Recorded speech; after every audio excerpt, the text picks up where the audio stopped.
உலகம் இடும் நேரம்தான் உச்சக்காட்சி நடக்குதம்மா. இந்த பாட்டுக்கு என்ன அர்த்தம் வருதுன்னா, நடந்த நடந்த நடை எங்கே, பேசிய பேச்சு எங்கே, உடுத்திய உடை எங்கே, சிரித்த சிரிப்பு எங்கே, நாடொழித்த நன்மை எங்கே, இவையெல்லாம் போகிவிட்டது. இனிமேல் என்ன செய்ய முடியும் என்ற ஒரு உணர்வில் அதற்கு அடுத்தா போல எல்லாம் முடிந்துவிட்டது என்று நினைத்திருக்கும் அவருக்கும்னா தெரியும் உங்களுக்கு, அவருக்கும் இன்னொரு பாட்டு எப்படின்னாக்க, வாசமுள்ளா பூவிது வசந்தத்தை தேடுது. வாசம் இல்லாமல் ஒரு பூ இருந்தது. அந்த வாசம் இருக்கும் அளவுக்கு ஒரு பூ இருக்க, அந்த பூவை பறித்து கட்டியவன் எங்கே, அந்த நார் எங்கே? இப்போ பூவிலேருந்து வாசம் வராது.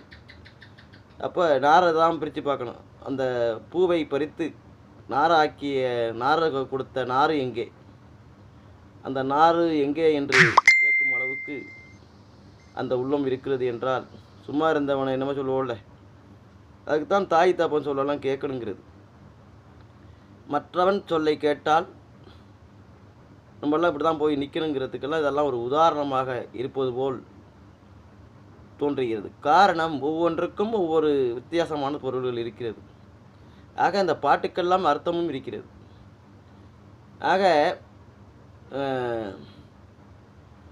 வசனம் எழுதி கொடுத்தவன் எங்கே, வசனம் எழுதி கொடுத்தவன் போய்விட்டான், வசமாக சிக்கி கொண்டது நாம் என்று புரிகிறது.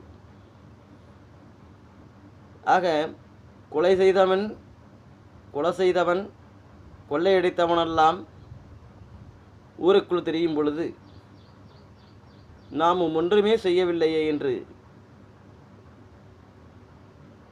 கவலை அடைந்திருக்கும். அவருக்கு என்ன சொல்வது என்பது பலருக்கும் உண்டாகும். சோதனை மேல் சோதனை வரலாம். அதுவே பெரிய சோதனையாக வந்துவிட்டால் மீள முடியாத ஒரு நிலைமை வரும். இதையெல்லாம் நினைத்து கொண்டு கவலைப்பட்டு கொண்டிருந்தால் வாழ்க்கையில் முன்னேற்றங்கள் ஏற்படாது. வாழ்க்கையில் விரக்தியே தோணுவதற்கான எண்ணங்கள் ஏற்படும். ஆக ஒவ்வொன்றுக்கும் ஒவ்வொரு விதம் இருக்கிறது. அந்த விதங்களை ஆராய்ந்து கொண்டால் மனிதன் வாழ்வதற்கான இடங்கள் சரியாக